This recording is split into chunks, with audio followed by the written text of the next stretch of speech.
Hello दोस्तों, शिवा भैया class में आपका स्वागत है। दोस्तों आज की इस वीडियो में आपको पढ़ाने वाला हूँ 20 मोस्ट इम्पोर्टेंट छंद जो आपके बोर्ड एग्जाम में आने वाले हैं दोस्तों।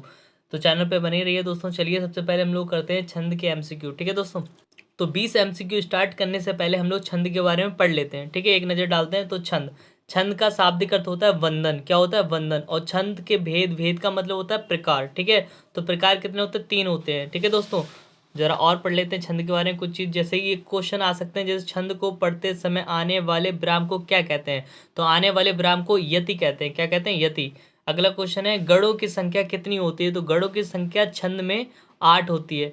भेद या प्रकार, जैसा अभी बताया था, छंद के कितने भेद होते हैं? 3 भेद होते हैं। ठीक है, छंद शब्द वो है कौन से वेद से लिया गया? ये क्वेश्चन बहुत आता है दोस्तों, इसको याद कर लेना। तो यहाँ ये ऋग्वेद से आता है। ठीक है दोस्तों, ऋग्वेद याद रखना। अब मैं बात करता हूँ। तो चलिए दोस्तों, अब हम लोग सोरठा छंद पढ़ लेते हैं। सोरठा छंद क्या होता है? तो देखो, इसे अर्ध सम्मात्रिक छंद बोलते हैं। क्या बोलते हैं? इसे अर्ध सम्मात्रिक छंद बोलते हैं।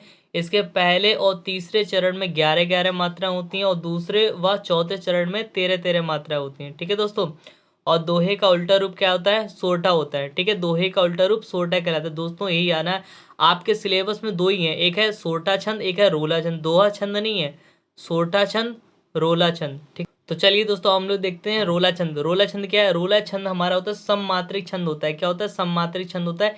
इसके चरण कितने होते हैं? तो इसके चरण होते हैं 4। ठीक है, प्रत्येक चरण की मात्राएं कितनी होती है? तो होती है 24। तो चलिए दोस्तों हम लोग 20 एमसीक्यू कर लेते हैं। ठीक है दोस्तों, तो चलिए दोस्तों क्वेश्चन देख लें। क्वेश्चन क्या है? छंद को पढ़ते समय आने वाले विराम को क्या कहते हैं? जैसे अभी मैंने बताया, तो क्या कहते हैं? यति। इसको याद करना, पहला क्वेश्चन हो गया दोस्तों। अगला क्वेश्चन क्या है? गढ़ों की संख्या कितनी होती है? तो गढ़ों की संख्या कितनी होती है? 8। अगला क्वेश्चन क्या है? 4 चरणों में समान मात्राओं वाले छंद को क्या कहते हैं? जिसके 4 चरण होते हैं वो भी समान होते हैं, उसको बोलते हैं सममात्रिक छंद। इसको याद रखना दोस्तों।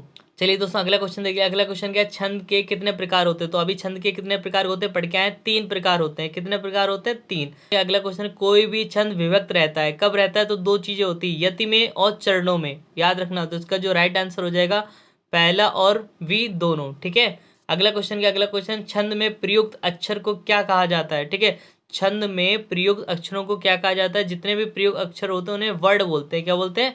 वर्ड। चलिए दोस्तों अगला क्वेश्चन देख लेते हैं। क्या छंद शास्त्र में वर्ड है? वर्ड क्या होता है? 2 प्रकार के होते हैं दोस्तों, इसको याद रखना। अगला क्वेश्चन क्या है?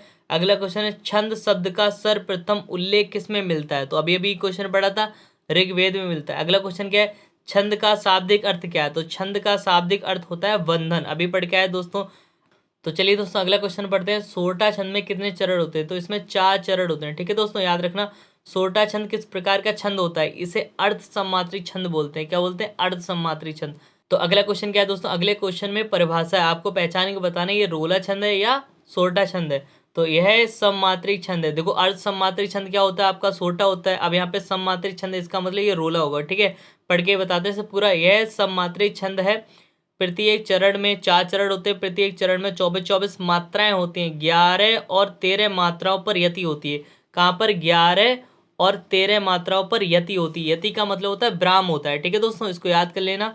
तो इसका राइट आंसर हो जाएगा रोला। याद रखना दोस्तों। ठीक है, तो अगला क्वेश्चन क्या है दोस्तों? अगला क्वेश्चन, जैसे आपको ये लाइनें दी हैं, आपको इसमें बताना है रोला छंद है या सोरठा छंद है। कैसे पहचानेंगे ये रोला छंद है या सोरठा? तो याद रखना, अगर ये 4 लाइनें हैं तो रोला छंद होगा। अगर 2 लाइनें आपको दी जाए तो सोरठा छंद होगा। तो यहाँ पे कितनी लाइनें? 1 2 लाइनें हैं, तो ये कौन सा छंद होगा? सोरठा छंद होगा। ठीक है दोस्तों, तो अगला क्वेश्चन देख लिया। अगला क्वेश्चन क्या है? रोला किस प्रकार का छंद है? तो आपको पता है सममात्री छंद होता है। ठीक है दोस्तों, याद कर लेना। अगला क्वेश्चन है, रोला छंद में कुल कितने चरण होते हैं? तो कितने चरण होते हैं? 4 चरण होते हैं। ठीक है, और प्रत्येक चरण में मात्राएं कितनी होती है? 24 होती हैं। अगला क्वेश्चन देखते हैं। रोला छंद में प्रत्येक चरण में, देखो क्वेश्चन आ गया, कितनी मात्राएं होती हैं? 24 होती हैं। ठीक है दोस्तों, तो अगला क्वेश्चन क्या है? किस छंद के प्रत्येक चरण में 11-13 के विराम में 24 मात्राएं होती हैं? तो रोला के। अभी अभी पढ़ा था, याद करो। 11-13। ठीक है, तो रोला के होते हैं। ठीक है, अगला क्वेश्चन क्या है? अगला क्वेश्चन है, जैसे यहाँ पे देखो कितनी लाइन है। देखो, एक लाइन ये हो गई। ठीक है, दूसरी लाइन ये हो गई। अब इसमें पूछा है पंक्ति में छंद है। मैंने अभी बताया 2 लाइनें हो तो क्या होगा? सोरठा छंद होगा। अगर 4 लाइनें होंगी तो रोला होगा। लेकिन यहाँ पे कितनी लाइन है? 2 लाइनें। तो क्या आंसर हो जाएगा इसका? सोरठा। ठीक है दोस्तों, इसको याद रखना। दोस्तों अगला क्वेश्चन है, सोरठा छंद के पहले व तीसरे चरण में कितनी मात्रा होती है? पहले व तीसरे चरण में 11-11 होती है। ठीक है, दूसरे व चौथे चरण में 13-13। तो कितनी होती है? 11-11। ठीक है दोस्तों, इसको याद कर लेना। अगला क्वेश्चन क्या है दोस्तों, अब फिर से देखो आपको यहाँ पे एक लाइनें दे देंगी। अब आपसे पूछा गया है कौन सा छंद है, तो कितनी लाइनें, एक दो लाइनें, तो कौन सा होगा, सोरठा। अगला क्वेश्चन, सोरठा के पहले चरण में कितने मात्राएं होती है, पहले चरण पूछ दिया, पहले चरण में 11 होंगी, ठीक है, और तीसरे चरण में 11 होती हैं, लेकिन दूसरे और चौथे चरण में 13-13 होती हैं, ठीक है दोस्तों। तो अगला क्वेश्चन देखते हैं दोस्तों। अगला क्वेश्चन क्या है, सोरठा छंद के दूसरे और चौथे चरण में कितनी मात्रा होती है, तो 13 होती हैं, ठीक है दोस्तों। अगला क्वेश्चन क्या है, दोहा छंद का ठीक उल्टा छंद कौन सा होता है, तो दोहे का उल्टा रूप सोरठा कहलाता है। तो यहाँ पे क्या हो जाएगा, सोरठा। चौपाई के प्रत्येक चरण में मात्राएं होती हैं, भाई 16 होती हैं, इसको याद रखना, ये बहुत ज्यादा इंपॉर्टेंट है, ये वाला क्वेश्चन बहुत ज्यादा है। चौपाई के प्रत्येक चरण में मात्राएं होती हैं 16, ठीक है दोस्तों, इसको याद कर लेना। बहुत से लोग 24 लगा देते हैं, लेकिन आंसर इसका 16 होता है, ठीक है दोस्तों। अगर वीडियो आपको अच्छी लगे तो लाइक करना, चैनल को सब्सक्राइब करना।